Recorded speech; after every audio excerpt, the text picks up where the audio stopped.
Void Miner, Seed of Change, Part 9. Chapter 40, Embers and Echoes. The days after the pack settled over Stonebrook like the slow warmth of a rekindled fire. For the first time in living memory, the village woke not to fear of what lingered in the mountains, but to the uncanny quiet that follows a world-shaking event. The arcane veins beneath the soil no longer pulsed wildly. They beat with a gentler rhythm now, steady and even, as though the mountain itself finally exhaled after centuries of strain. Morning mist drifted across the stone paths. Light flickered in the vey stones, and the scars of the heart forge's awakening left behind burned soot on chimneys. Split masonry, collapsed fences, were already being mended by an unlikely alliance. Kaelric woke each day to a chorus he had never imagined hearing in a single village. Dwarven hammers setting the first rhythm of the morning, elven voices weaving instructions like soft melody, orc grunts of effort and command, and somewhere above them all, a single goblin's voice, Crix, chattering madly about gears and angles. He was everywhere, on rooftops, under carts, inside half-repaired mechanisms that had been dormant for decades. "Kaelric! Kaelric!" he shrieked from the guts of a broken water pump. "Gear's wrong! Wrong! Dwarves smash things, elves sing at them, orcs glare. None fix. Crick fix." Risa wiped sweat from her forehead with the back of her arm. "Aye, lad, he's got a point. Stone help me, but the wee troublemaker's sharp." Tovin smirked. "He has a talent for chaos." "Chaos that works," Kaelric said, crouching beside the pump. Crix popped his head out of the opening, white eyes wide, pupils narrow slits. "Crix best fixer in valley. Only fixer in valley. Without Crix, water go boom." Risa blinked. "Water doesn't go boom." "Crix make it go boom if no one listen." Risa rubbed her face. "Bah!" Kaelric laughed softly because seeing Risa argue with the goblin was somehow more surreal than watching orcs rebuild the shattered north wall. But Kaelric didn't spend all morning fixing pumps or calming Risa. He spent it walking, listening, meditating. Because for all the progress Stonebrook made, tensions crackled like sparks between old stones. An orc barked at a dwarf. "Too many strikes. You cracked a wall." The dwarf barked back. "You try setting anchors with arms thicker than your skull." An elf glowered at both sides. "You're both disrupting the root flow beneath the ridge." Crix from the rafters of a storage shed screamed, "You all wrong. Wrong." Kaelric would simply step closer, and the moment they fell inside his aura, understanding smoothed out the edges between their languages, their tones, their assumptions. The dwarf blinked. Oh, you meant the upper joint, not the stone itself." The orc grunted. "Yes, weight wrong. Wall too stiff." The elf nodded slowly. "Ah, so the vibration, not the force, I see." Crix flipped out of the rafters. "Crix explained this whole time. Nobody listened." For the first time, they all did. Kaelric didn't force peace. He didn't lecture or lead. He just listened, and let the aura do what his mind had barely begun to understand. By noon each day, he was exhausted. But the valley felt a little stronger. Arg spent the same days inside the hangar, sleeves rolled up, grease streaks on his arms, hair pulled back as he bent over consoles he once thought would never light again. But now, they hummed. The widow pulsed gently with arcane blue light, her hull seams shimmering, pumps whispering with pressure that hadn't held in 15 years. Panels that had once flickered now held steady illumination. Every diagnostic arc ran returned the same message. Core socket, ready, installation required. Arg knew exactly what that meant. He sat on the deck plating one evening, staring at the crystalline seed-like shard Kaelric had given him. He turned it over several times, tracing the circuit-like veins glowing under its surface. "You don't make any sense," he muttered. "But you fit the widow. I know that much." The shard pulsed faintly in his palm. Iona's voice drifted from the console, slow, amused, and unmistakably alive again. Arg, if you continue staring at it instead of installing it, I recommend blinking at least once every 30 seconds. Arg snorted. Did I ask you? I am merely preventing your deterioration. Wonderful. He set the shard down gently on a cloth. His hands rested on his knees. Soon, he murmured. Just not yet. Kara found him like that most evenings, lost in thought, surrounded by tools and open panels. On the 8th day, she approached the ramp as the widow's engines gave a soft, uncertain hum. She's ready to fly, she said in a quiet voice that still carried warmth, even through the ache of inevitability. Arg looked up at her, and for a heartbeat, the widow hummed a little brighter. Evenings in Stonebrook felt different now, warmer somehow. The glow of the newly stable Arcan veins gave the valley a shifting, soft blue radiance in the twilight. Lanterns needed no flame, the stones inside them shimmering with a steady inner light the villagers had never seen before. Children played later into dusk. Old arguments faded into tired, tentative laughter, and the strange orc and goblin became little by little simply part of the landscape. Not welcomed blindly, not trusted fully, but tolerated, seen, spoken to. It was enough. Kaelric found himself moving through it all as if he were both inside the valley and standing slightly outside of it. Every task, every mediation, every quiet conversation left him feeling the same sensations. He was growing into something the world expected of him long before he understood what it was. When his aura flared too strongly, Tovin would give him a steady look. Risa would clap a firm hand on his back. Grask would grunt his approval. A sound that felt less like a threat now, and more like respect. And Crix? Well, Crix never noticed anything except when something broke. Crix has an idea, he squeaked one afternoon, hopping from stone to stone as Kaelric crossed the main square. Oh no, Risa muttered. Big idea. Bigger problem, Tovin murmured. Crix puffed his chest. Crix want to build moving bridge. What's wrong with a regular bridge? It doesn't move. My point exactly, Risa groaned. Crix squinted at her. Dwarfs no imagination. Risa crossed her arms. We've got enough rebuilding to keep us busy, you daft wee critter. Crix sighed dramatically and scampered off, yelling at an unattended gear for staring at him wrong. Kaelric shook his head, amused, and yet he felt something else beneath the surface, a pull, a tension, a hum in the bones of the valley that wasn't fading. The heart forge still pulsed. He felt it every night before sleep, but he pushed the sensation aside. Stonebrook needed him here. Art worked later than anyone else. Even when the forges dimmed, even when the elves drifted home through the forest paths, even when Grask collapsed near the wall he'd spent hours reinforcing.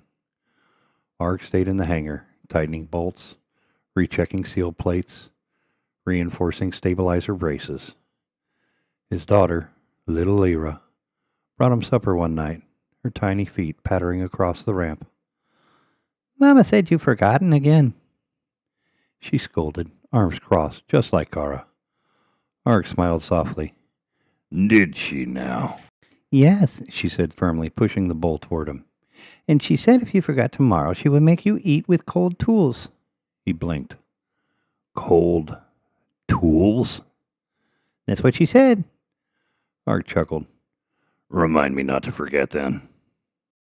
She nodded, satisfied, and scampered back toward the house, pausing halfway across the square to wave at Crix, who waved back while dangling upside down from a lantern chain. Arg watched her for a long moment before turning back to the widow. It happened on the 10th evening. He slid the final hull plate back into place, locked it with a firm twist, and hammered the brace pin home. As the sound echoed through the hangar, the lights along the widow's underside flickered, then steadied. Arg leaned back on his heels. The hum deepened. Not unstable, not wild, not half awake like the days before. A steady, rhythmic heartbeat filled the air, the sound he had dreamed of for 15 years. His chest tightened, not with pain, not with fear, with memory. He stepped back as the engines gave a low, trembling exhale. "Iona," he whispered. Her voice slipped through the speakers, warm and wry. "I am here, Arg." Arg swallowed. "You sound steady." "Your craftsmanship is improving. Miraculous considering your age." He huffed out a laugh. "You missed me." "Statistically unlikely, but possible." Arg rested a hand on the curve of the console. "Feels like old times." "It does." The hum continued, smoothing the air, warming the hangar, filling the space with something that he had not felt since the Vireo. A future. Kara came late that night, stepping quietly into the hangar, boots brushing against stone, softened by the glow. She watched the ship for a long while before speaking. "Arg?" she murmured. He turned. She was smiling, that small, quiet smile that had once held an entire galaxy behind it. "She's ready," Kara said. She walked up beside him, touching the hull with careful fingers, feeling its warmth. "Truly ready," she repeated. Arg nodded. He didn't trust himself to speak. The Widow's engines hummed again, low and even, a sound that rolled through the valley like the echo of a memory long buried and finally rising back into light. Kaelric felt it from across Stonebrook. All the races felt it. The world was changing again, not with fire, not with fear, but with a promise. Chapter 41. Farewell at the Forge. The morning they finally spoke of leaving, the valley was quiet. No hammer song, no shouted orders, no goblin shrieks. Just the low, even hum of the Arcan veins under Stonebrook, and threaded through it now the answering thrum of the Widow in her hangar, like two hearts remembering how to beat in time. Kaelric woke before dawn. Habit, mostly. The last few weeks had made it impossible to sleep late. Someone always needed him to settle an argument, calm a misunderstanding, explain what someone had really meant. But this morning, the house was still. No knocks at the door, no Risa yelling in the street, no distant orc bellow. Just pale light through the shutters and the slow creak of wood as the valley shifted into day. He lay there for a moment, staring at the ceiling, feeling the faint tremor of the Widow's hum through the floorboards. She's ready, he thought. The realization didn't surprise him. The ship's presence pressed at the edge of his awareness now almost constantly. A low vibration sitting under his own heartbeat, not demanding, just there. The same way the heart forge had settled into the mountains when it calmed. Something in him had been avoiding the shape of that thought. Today, it refused to be avoided. He sat up. Lyra was still asleep in the small bed across the room, curls in her wild halo around her face. One foot kicked free of the blanket. She'd insisted, after the heart forge, on sleeping closer to his room, in case the mountain wakes again. He stood quietly, tucked her foot back under the blanket, and slipped out into the hall. The smell of tea and warmed bread greeted him before reaching the main room. Kara stood by the hearth, robe tied loose around the waist, hair braided back. She moved carefully, but there was no stiffness in her joints. The trials had slowed her aging almost to nothing. 15 years had laid themselves on her gently. Fine lines at the corner of her eyes, a bit more patience in the way she poured the tea. She didn't look surprised to see him. "Couldn't sleep?" she asked. Kaelric shook his head. Kara handed him a cup. "Sit. It's going to be a long day." He took the cup and sat at the table.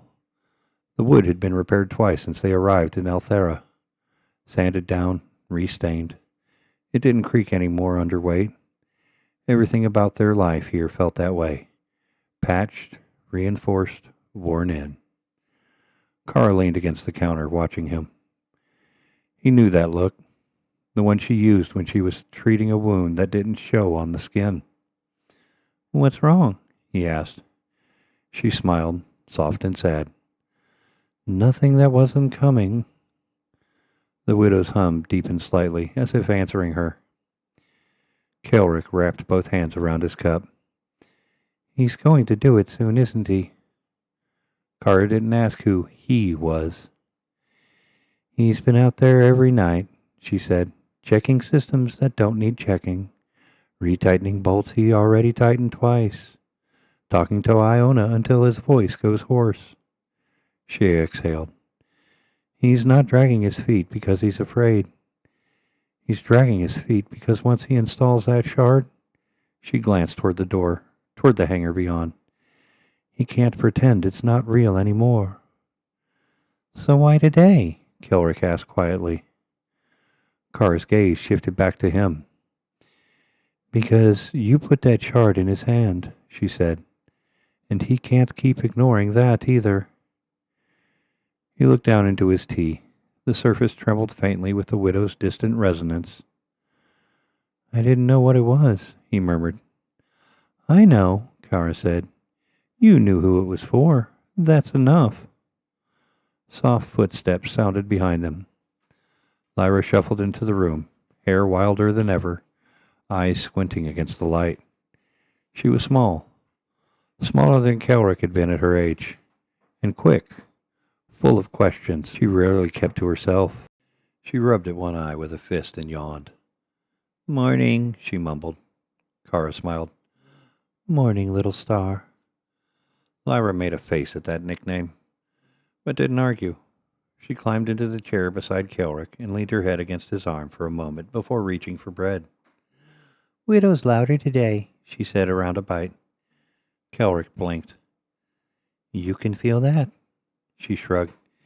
"She's always loud when Dad talks to her. Louder now." Kara's eyes flicked to the door again. Kaelric knew then that Arg wasn't in the house. He hadn't heard his father moving, but that wasn't unusual.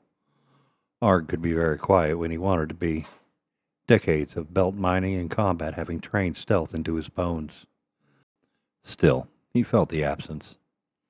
"I'll go see him," Kaelric said, pushing his chair back. Kara nodded. "Take your tea and tell him he's not allowed to stall forever." Lyra looked up at him. "Tell Dad I want to see the engine again. The blue part." "You saw them yesterday," Kara said. Lyra puffed her cheeks. "I want to see them again." Kaelric ruffled her hair. "I'll tell him." He took his cup and stepped out into the morning. The walk to the hangar was short. Everything in Stonebrook was. The village had never grown big enough to sprawl, but today the path felt longer. Every step carried a weight he couldn't name. The air was crisp, but not cold. The sky clear. The arcing veins along the path glimmered faintly beneath the packed earth, like buried rivers. They no longer surged the way they had during the Festival of Embers, that wild, out-of-control rush. Now they simply flowed. He passed the forge. The front door stood open, fire banked low. Risa would be in later. Tovin, too, once the shrine's morning chants were done. Not today, Kaelric thought. Today's not theirs. The hangar door sat slightly ajar. Light spilled out in a narrow line across the ground. He pushed it open and stepped inside. The widow filled the space like a sleeping giant. Her hull was no longer dulled by dust and neglect. The arc-and-jumped systems had polished the metal to a soft sheen. Faint cyan light pulsed in the seams along her underside. The air smelled of oil, ozone, and something else. Something almost like the sharpness of the Heartforge's chamber, softened and stretched thin. Arg stood beneath the forward port engine housing, hands braced on his hips, staring up at a panel with the kind of intensity that usually meant he'd already fixed whatever was wrong twice and was losing the argument with himself about whether to do it a third time. Kaelric didn't say anything at first. He just watched his father work. The man who had crossed belts and wormholes, survived wars and trials, had been a miner, a captain, a fighter, a father, all in the same lifetime, and somehow still acted surprised whenever the world asked something more of him. "You're staring," Arg said without looking down. Kaelric snorted. "You're muttering at a piece of metal." "She started it." Kaelric stepped closer. "How's she look?" Arg exhaled slowly. "She says she's fine. I say she's a liar." "Can she hear you calling her that?" "I very much can," Iona's voice said from a nearby console, dry, amused. "I am also logging this abuse for later review." Kaelric smiled despite the tightness in his chest. "Morning, Iona." "Good morning, Kaelric," she replied. "Your resting heart rate is elevated by 12%. Please refrain from passing out. Your father already does that enough metaphorically." Arg rubbed his face. "You were quieter when you were dead." "I was offline," she corrected. "Your terminology remains imprecise." Kaelric set his tea down on a crate. His gaze dropped to the work table beside it. The shard lay there, wrapped in a folded cloth, waiting. Arg's eyes followed his. The silence that settled between them now was different than the easy quiet inside the house.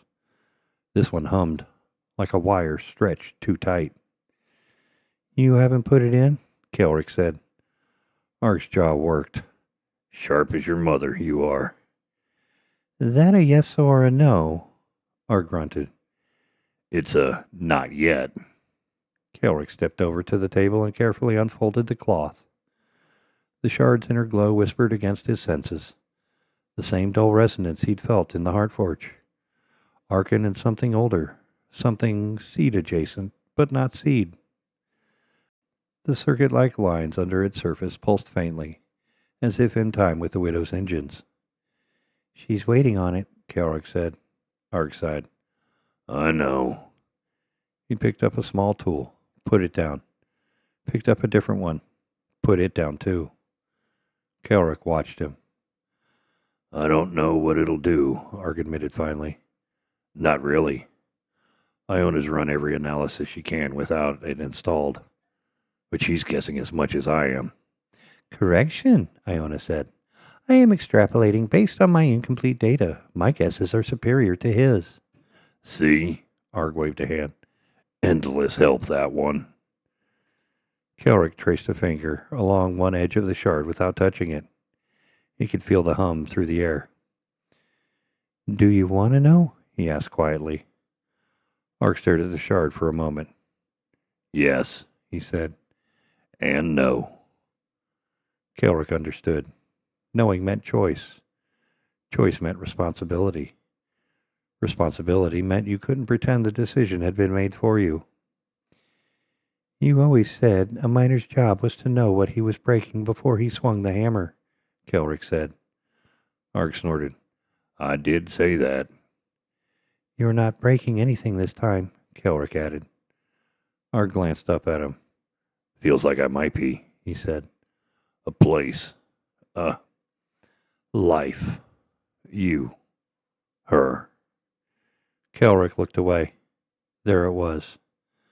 The thing between them that hadn't yet been named. The space looming like open sky. He didn't touch it. Not yet. He picked up the shard instead and turned it over in his hand. "It's for you," he said quietly. "And for her. Whatever it does, it's yours, not mine. Not the mountains, not the Heartforges." Arg watched him. Eyes shadowed. "You sure?" he asked. "Yeah." "How?" Kaelric shrugged, a small helpless motion. "Same way I know when the arc is going to flare," he said. "Same way I knew the forge wouldn't kill us. The same way I knew we had to come up here in the first place." He met his father's eyes. "It's not mine to keep."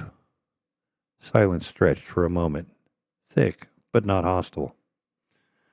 Arg took the shard from his hand, fingers closing carefully around it. "All right, then," he said. "Let's find out." The widow's core housing sat in the heart of the ship, tucked behind the main cargo corridor. Arg had taken Kaelric in there as a child, when the ship was still dead, to show him where her heart should be. Back then, the slot had been empty, just a smooth, oddly shaped recess that no part in the known system matched. Today, as they stepped through the narrow hatch and into the dim blue light of the core chamber, that recess waited, its outline glowing faintly, the lines almost identical to the ones inside the shard. Kaelric felt the resonance before Arg even opened his hand. The shard warmed, responding to its counterpoint. "Widow," Arg said quietly. "You ready?" The panels around them lit up one by one, like someone taking a slow breath. "Iona?" Kaelric asked. "I am present," she replied, voice richer, echoing slightly inside the core chamber. "My higher order functions are attentive." Kaelric raised a brow. "You nervous?" "Artificial intelligences do not get nervous," she said. "We merely run more error-checking cycles than strictly necessary." Arg smiled faintly. He stepped to the core housing and held the shard near the socket.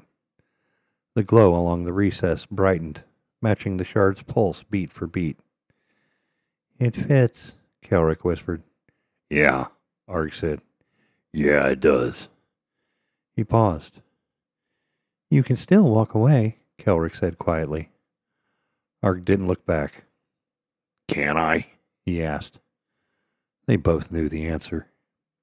He pressed the shard into the housing. For a heartbeat, nothing happened.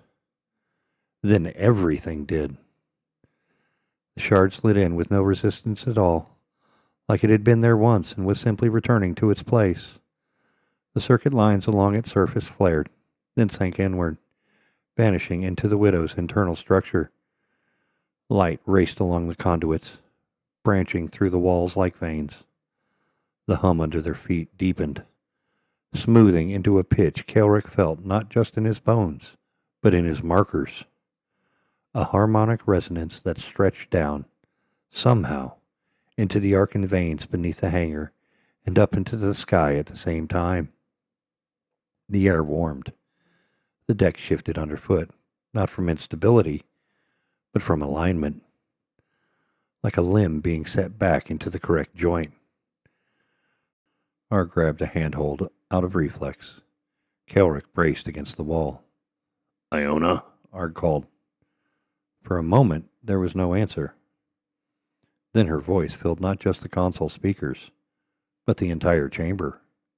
Clear, strong, overlaid with a tonal layer that hadn't been there before. "Core installation complete." She paused. "Oh," Arg frowned. "Oh? What does O mean?" "Running full diagnostics," she said. "Stand by." Lines of data flickered across the nearest panel, too fast for Kaelric to read. Even if he could, most of it would have been meaningless to anyone by Iona. The hum continued to deepen. Kaelric felt a tug behind his sternum, like a string connecting him and the ship, not as strong as the Heartforge's pull, but familiar. The same seed-adjacent resonance he had always carried now recognized something in the widow. Not kin, not exactly, but related. "Core field stabilizing," Iona said. "Energy profile. Unique. Non-standard. It does not match any recorded core class." "No kidding," Arg muttered. "Can she fly?" "Propulsion systems," Iona trailed off, "are optimal." She sounded almost surprised. Kaelric smiled despite himself. "You sound impressed." "I am processing," she said. Arg glanced at the overhead. "You gonna tell me what we just plugged into you, or do I have to guess?" Another pause. Then, I have a hypothesis, Iona said. Just one? Several, she corrected. I will begin with the most likely. Kaelric folded his arms, heart thudding. Here it comes. The shard appears to be a hybrid core, Iona said. Its matrix sharing characteristics with the seed resonance you previously exposed me to during the trials, and with the arcane field that permeates this world. Kaelric's skin prickled. Arg's face tightened. In simpler terms? Arg asked. In simpler terms, Iona said, it is fuel, and it is also a key. Fuel and a key to what? Kaelric asked. Iona did not answer immediately. When she did, her voice had lost its usual flippant edge. To home, she said. The word hung in the air between them. Arg swallowed. How? He managed. Energy output estimates, she replied, place its sustained capacity at approximately indefinite. Indefinite? Arg repeated. As in? As in, Iota cut in. The widow will not require refueling for the remainder of her operational lifespan. Barring catastrophic damage, her core can now run at full efficiency forever, as far as my projections extend. Kaelric exhaled. And the key part? Lighting along the corridor flared for a minute, then settled. When you engaged the seed during the final trial, Iona said, my sensors recorded signatures associated with localized space-time distortion. What you called a wormhole. I could not replicate those conditions. She hesitated. I can now. Arg gripped the grail tighter. You mean? Yes, Iona said. The shard carries a pre-coded one-time imprint. If I activate it at full capacity, I can open a stable transit corridor, one wormhole, linked to the last known navigational solution for your origin system. Soul, Kaelric murmured. Earth, Arg said. Home, Kara's voice finished from the hatch. Both men turned. She stood in the doorway, one hand on the frame, eyes shining, not with simple joy, not with simple sadness, but with an ache caught somewhere between the two. How much time would we have? Arg asked, forcing his eyes away from her and back to the nearest panel. 18 minutes of corridor stability, Iona said. Enough for one ship of this mass to transit safely. Once the event collapses, it cannot be reopened. The imprint is single use. Just us, Arg said softly. Just you. And afterward? Kaelric asked. You said it's fuel too. If you use it for this, core output remains, Iona said. The wormhole imprint will be spent, but the energy matrix will remain functional.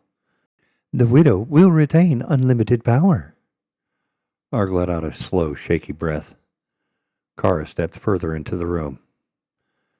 So there's a way back, she said, and a way forward. Nobody spoke for a moment. Kaelric felt the air change around them. The walls seemed closer, the hum louder. This is it, he thought. This is the choice. Arg turned the idea over behind his eyes, the same way he'd turned the shard in his hand. He didn't need to say what he was thinking. Kaelric could see it in the way his shoulders squared, in the way his gaze went distant.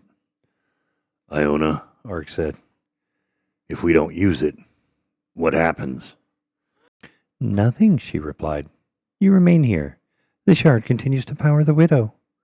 You will be, effectively, a very comfortable monument. Good, Arg muttered. Nice to have options. Kara slipped her hand into his. He squeezed it, not looking at her. Kaelric watched them both, knew what was coming, felt the shape of his own answer sitting in his chest like a stone. He looked toward the ceiling, toward the hall, toward the sky beyond it. This is the only one I've ever known, he thought. He didn't say it. Not yet. That would come soon enough. The widow's heart continued to hum long after the core fragment settled into place. It filled the chamber with a quiet that wasn't silence at all, more like the breath a forge takes before the first strike of a hammer. Arg let go of the railing slowly, flexing his fingers as though the weight of the moment had sunk into the knuckles. Kara stood beside him, her hand still wrapped in his. Kaelric watched them both, his own pulse matching the hole's low vibration. The choice was coming. It had been coming since the shard first flared in his hand beneath the mountain. And now the moment had walked into the room. Arg finally broke the stillness. His voice was rougher than usual. Too soft for command, too heavy for denial. Kara, it's real. She nodded. I know. We could go home, he swallowed. We could actually go home. Her fingers tightened around his. Arg, we haven't had a home in a long time. He exhaled, a slow, uneven breath. That's why I need to see it again, to know it still exists, to know I didn't leave ghosts behind. Kaelric felt something twist in his chest, a yearning he didn't share, but understood. Kara reached up, brushed her thumb along Arg's cheek. You're not going to find ghosts, she said gently. You're going to find the past. A pause. And then decide what to do with it. Arg didn't answer.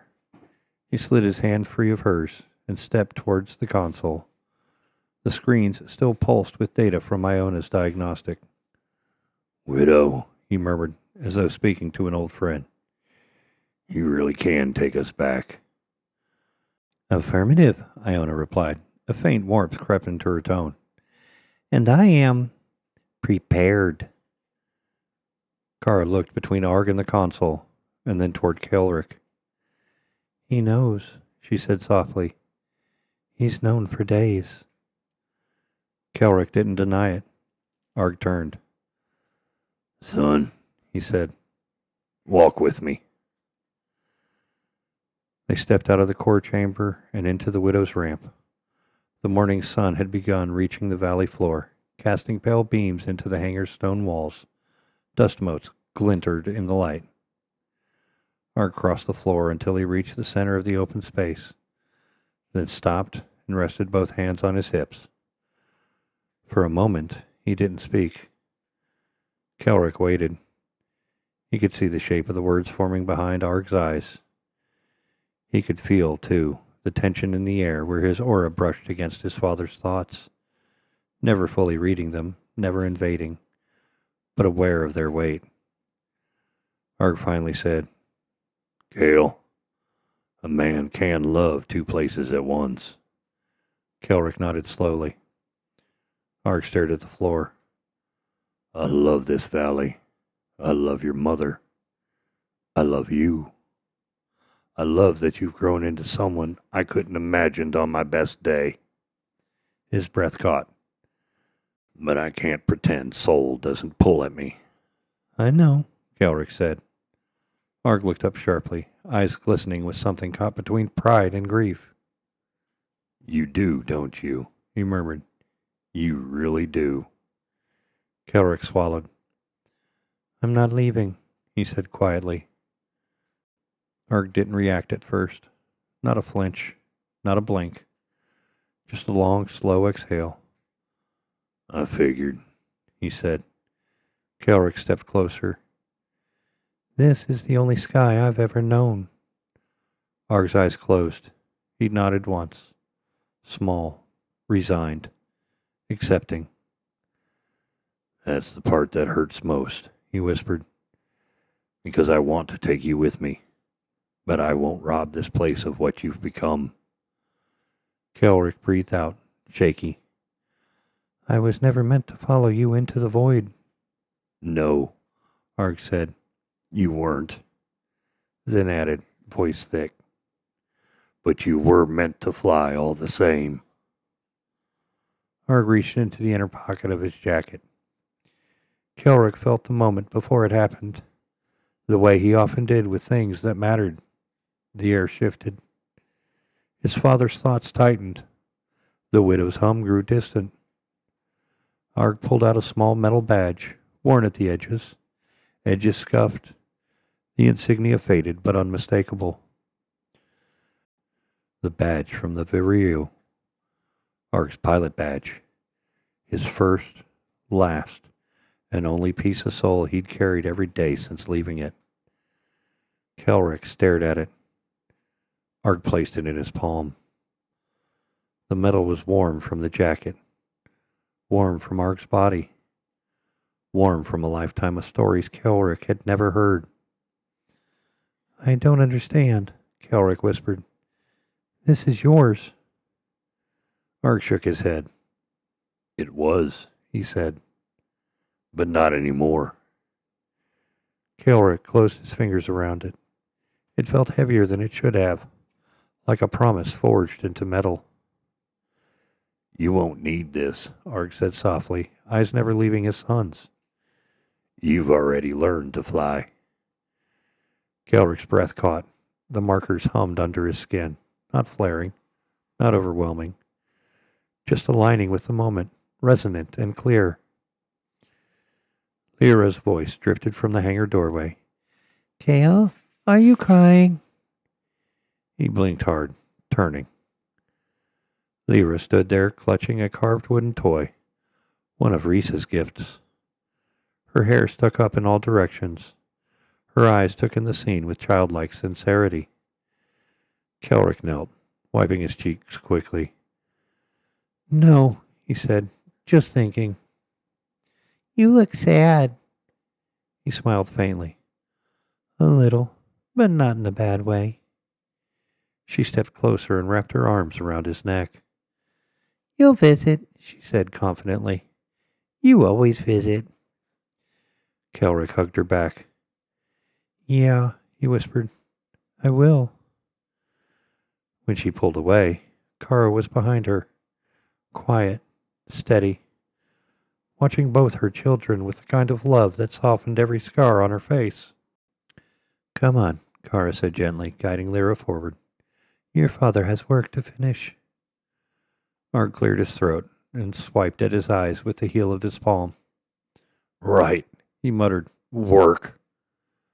But his gaze stayed on Kaelric a moment longer, full of a pride that shook him more than any mountain ever had. They left the hangar together, Arg, Kara, Lyra, and Kaelric, walking side by side until the path split at the foot of the ridge. The family of four paused there. No one spoke. The widow hummed behind them. The arcane veins answered beneath her feet. The village was waking. The world was shifting again. Arg looked at Kaelric one last time. You be who you are, he said, not who people expect you to be. Kaelric nodded. You too. Arg smiled, and it was the same smile he'd worn in the first moments of Kaelric's life, in the first stories he'd told, in the first lessons he'd taught. See you soon, son. Kaelric bowed his head slightly. Safe travels, Dad. And the family walked on toward the forge, toward the ship, toward the future, until the path curved, and Kaelric was alone with the badge in his hand and the echo of their footsteps fading behind him. Chapter 43. The Sky Remembered. The wind on the ridge carried a different kind of quiet, not the hush of dawn, not the stillness before a storm, not even the breath of a mountain holding its secrets. This was the quiet that followed something leaving the world. Kaelric stood alone on the northern ridge, boots planted in the frost-stiffed grass, watching the last fragments of blue light fade across the morning sky. The widow was already far above the cloud line, too high to see, too swift to track, but the afterglow of its ascent still shimmered faintly along the arcane veins beneath his feet. Stonebrook lay behind him, smaller from up here, still humming softly from the ship's departure. The dwarven quarter smoked gently from rekindled forges, The elven terraces glimmered with lantern light even in daylight. The river shone like a silver thread curving around the village's heart. But Kaelric still couldn't pull his eyes from the sky. The air was cold on his face. His breath came out uneven. The hammer on his back pulsed with a slow, steady rhythm, almost sympathetic. Risa and Tovin had offered to stand with him. Crix had begged to climb the ridge, shrieking about wanting a better sky view. Even Grask had paused at the ridge's base, watching him with an understanding grunt. But Kaelric had shaken his head. He needed to do this alone. He wasn't sure how long he had stood there. Minutes, maybe longer. The world felt suspended, as if time itself had paused to witness the moment. A faint trail of blue light still marked the widow's climb, the last visible echo of arcane energy reacting to the shard core within her hull. The wind brushed at his cloak, stirred his hair, whispered through the grass. He closed his eyes. He expected emptiness, or pain, or anger at being left behind. But what rose inside him instead was something steadier, something weightier, something that didn't hurt so much as anchor him. Responsibility. The hammer pulsed once, a warm thrum against his spine. Kaelric let out a slow breath and looked down at his hands. They didn't shake, not anymore. The world felt aligned, almost, as if the heart forge, the arcane veins, and the echo of the ship's climbing toward the stars were all part of the same rhythm. A rhythm he finally understood. Below, in the valley, he could faintly hear the tail end of dwarven chants echoing between the ridges. The elves' song drifted like lingering embers of the wind. Even the distant murmurs of the orc warband on the slope carried up to him in muted tones, low, steadied, honored. This was unity. Not perfect, not easy, but real. And his father had chosen to leave this world in his hands.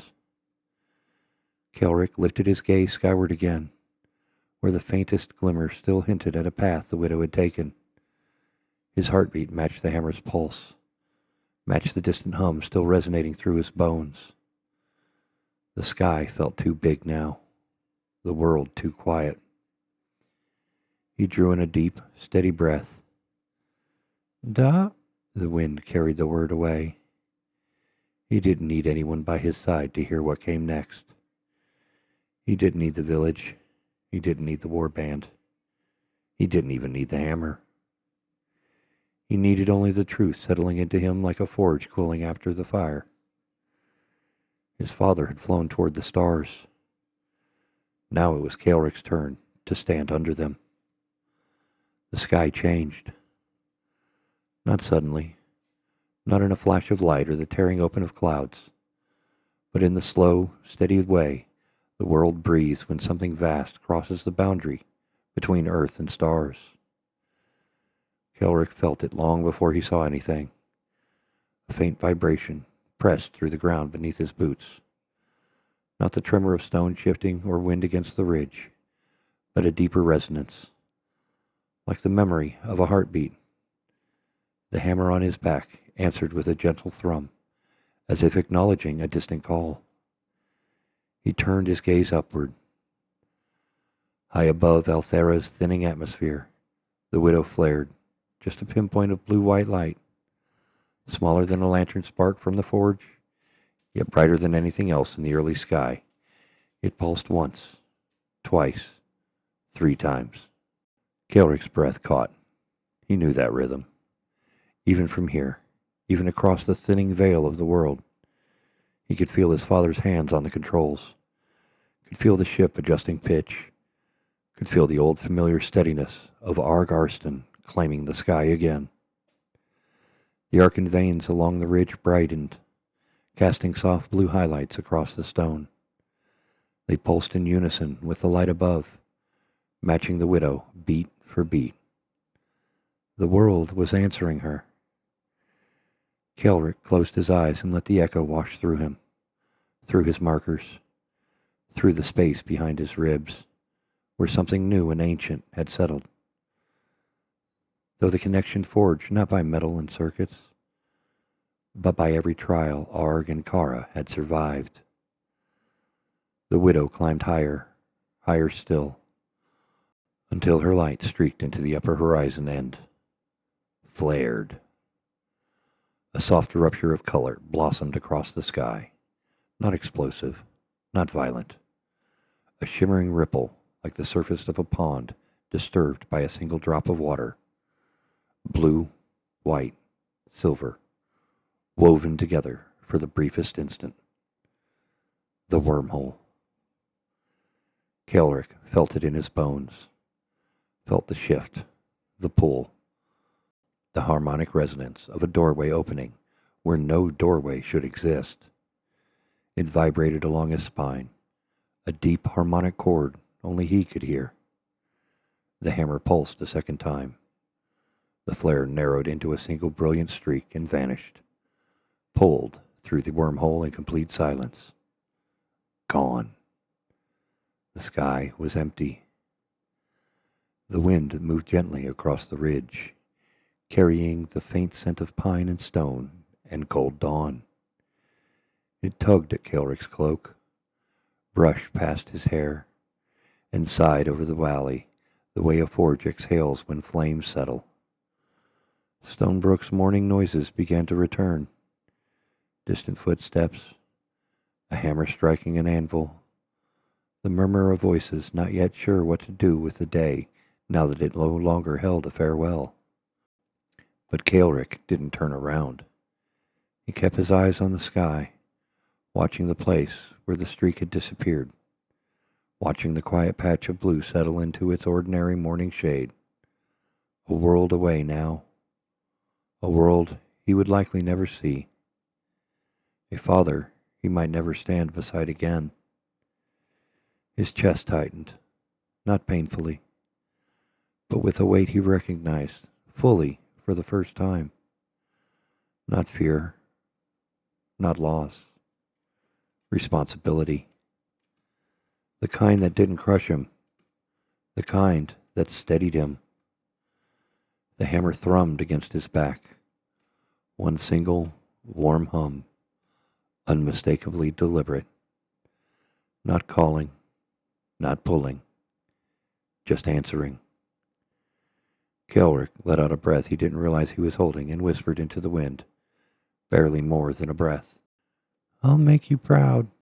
The hammer glowed once in reply. The wind washed across the ridge, soft and cold. For a long moment, Kaelric Arston stood alone beneath the widening sky, the only human on Elthera, watching the place where his family had vanished, and knowing that somewhere far beyond the stars, the connection remained. Epilogue. Stonebrook did not look the same. A decade had carved it into something stronger, not through force, but through the slow, steady shaping of unity and time. Arcane veins glowed brighter now, lacing under stone paths and forge floors like living rivers. Dwarven shops burned hotter and cleaner. Elven terraces stretched higher toward the canopy. And on the northern ridge, tucked just beneath the first rise of the Greystine foothills, the orcs had built a settlement of their own. Wood halls, training rings, smoke lines curling into dawn.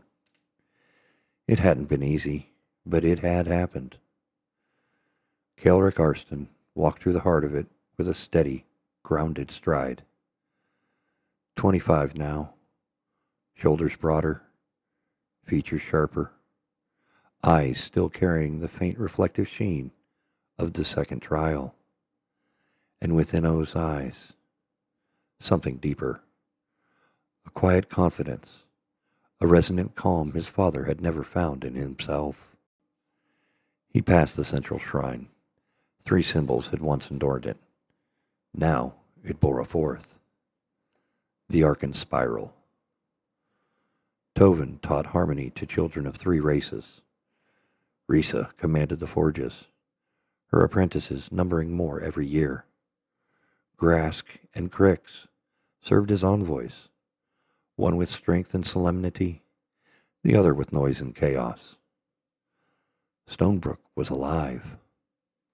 But some mornings, Kaelric felt the pull of the ridge more strongly than the village roads. Today was one of them. He climbed the familiar path, boots brushing frost from the grass, breath forming ghostly trails on the cold air. The hammer across his back was warm, heavy with purpose. At the crest, dawn spread across the valley in soft gold. He inhaled deeply, and then he felt it. A hum, gentle, steady. Not from the ground, not from the forge, not from any arcane vein. From the sky. Kaelric froze. The hammer pulsed once against his spine. He closed his eyes. A connection flared, faint, distant, but unmistakable. A thread of resonance he had not felt in 10 years. They were alive. They were close. Space rolled past the viewport like spilled ink. The widow glided through it in silence, her hum softer than it had been 10 years before, but no less steady. The shard core pulsed deep within her, an endless power well that had become part of the ship's heartbeat. Arg sat in the pilot's chair, hands resting lightly on the controls. He didn't move them much anymore. The widow barely needed it. "Entering Sol perimeter," Iona said, voice calm and warm with 10 years of evolution. "Arg, you might want to look. It's home." Arg didn't answer at first. He just lifted his eyes to the forward screen. Stars. Then a thin band of blue-white light. Then Earth. A marble suspended in darkness. Kara approached the viewport behind him. Lyra beside her, 16 now, long hair tied back with the same cloth strip Kaelric had once given her. "Is that it?" Lyra whispered. "Yeah," Arg said softly. "Just that. Nothing more. Nothing needed." Lyra pressed her hand to the glass. "I wonder if Kael knows." Kara smiled faintly. "He will." Iona dimmed her lights. "You want the long answer or the true one? The connection's active. Subtle, but there. He knows." Ark's fingers tightened slightly on the controls. Not visibly, just enough. "Good," he murmured. One word. Quiet. Heavy as gravity. The widow angled slightly, thrusters humming low. She was almost home. Kaelric opened his eyes. The hum faded slowly, settling back into the wind. The ridge, the soft glow of the arcane veins. He didn't need to see the widow. He didn't need more proof. He felt them. Safe. Alive. Returning to their own long-forgotten sky. A slow smile crept across his face. He whispered, barely louder than a breath. "They made it." The hammer pulsed once in his hand, warm, steady, enduring. Kaelric looked out across the valley he now served. The glowing forges, the singing terraces, the orcish outpost watching over the ridge, the world he belonged to. He squared his shoulders, feeling the mantle of it all settle across him, not as a burden, but as a calling. He lifted the hammer and let its glow spread across the stones. The flame endures. The end. of Part 9 of Void Miner, Seed of Change.